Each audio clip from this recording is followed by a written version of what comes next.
এই চার কালিমা এত গুরুত্বপূর্ণ, এই চার কালিমার প্রতি যদি কেউ বিশ্বাস স্থাপন না করে তাহলে সে মুমিন হতে পারবে না, মুসলমান হতে পারবে না। আসসালামু আলাইকুম ওয়া রাহমাতুল্লাহি ওয়া বারাকাতুহু।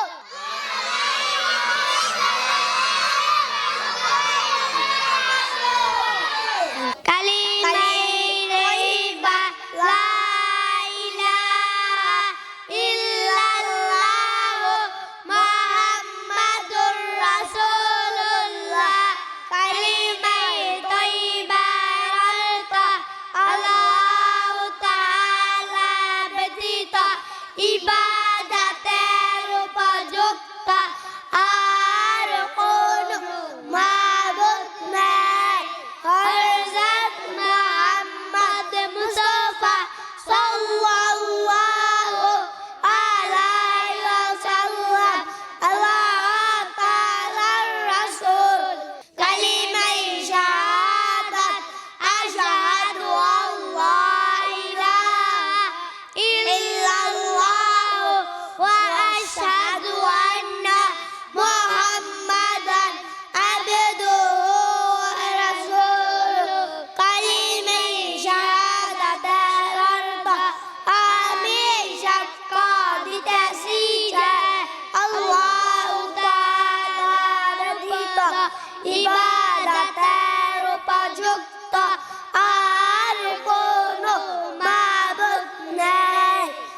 আমি আরো সাক্ষ্য দিতেছি যে হযরত মুহাম্মদ মুস্তাফা সাল্লাল্লাহু আলাইহি ওয়াসাল্লাম আল্লাহ তাআলার বান্দা ও রাসূল।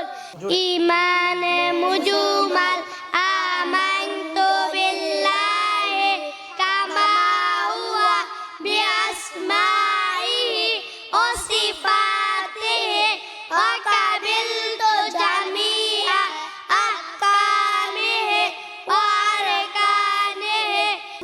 ঈমানে মুজমাল আমি ঈমান আনিলাম সর্ববিধর নাম ও গুণ বিশিষ্ট আল্লাহ তাআলার উপর এবং তাঁর সমস্ত হুকুম মানিয়া রইলাম।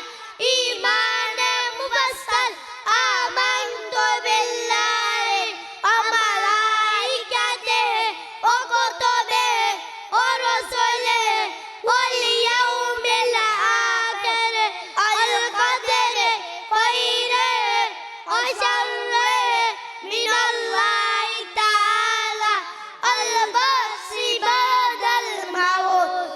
ঈমানে মুফাসসালের অর্থ প্রথমে আমি ঈমান আনিলাম আল্লাহ তাআলার উপর, দ্বিতীয়তে ঈমান আনিলাম তার ফেরেশতাগণের উপর, তৃতীয়তে ঈমান আনিলাম তার কিতাব সমূহের উপর, চতুর্থতে ঈমান আনিলাম তার রাসূলগণের উপর, পঞ্চমে ঈমান আনিলাম কিয়ামতের দিনের উপর, ষষ্ঠমে ঈমান আনিলাম ভালো মন্দ তাকদীরের উপর, সপ্তমে ঈমান আনিলাম মৃত্যুর উপর, পুনরায় জীবিত হওয়ার উপর। মাশাআল্লাহ, অত্যন্ত চমৎকার করে সুন্দর করে আমাদের মাদ্রাসা উমর বিন খাত্তাব রাদিয়াল্লাহু তাআলা আনহুর নুরানি বিভাগের প্রথম শ্রেণীর ছাত্ররা আমাদেরকে চার কালিমা শুনিয়েছে। এই চার কালিমা এত গুরুত্বপূর্ণ, এই চার কালিমার প্রতি যদি কেউ বিশ্বাস স্থাপন না করে তাহলে সে মুমিন হতে পারবে না, মুসলমান হতে পারবে না, প্রকৃত সত্যিকার অর্থে মুমিন মুসলমান হতে পারবে না। এই জন্য সকলের চার কালিমা জানতে হবে, অর্থগুলো জানতে হবে, শিখতে হবে, বুঝতে হবে। তবে অনেকে আজকে চার কালিমা জানে না। এই জন্য আপনারা যদি আমাদের মাদ্রাসা উমরের এই ছাত্রদের থেকে চার কালিমা অর্থ সহকারে শুনেন আর আপনি ঈমান আনেন, তাহলেও আপনার জানা হয়ে যাবে, আপনি মোটামুটি ঈমান সম্পর্কে বুঝতে পারবেন। তো আল্লাহ রাব্বুল আলামিন আমাদের সকলকে সত্যিকার অর্থে প্রকৃত সত্যিকার অর্থে মুমিন মুসলমান হওয়ার তৌফিক দান করেন, আমিন।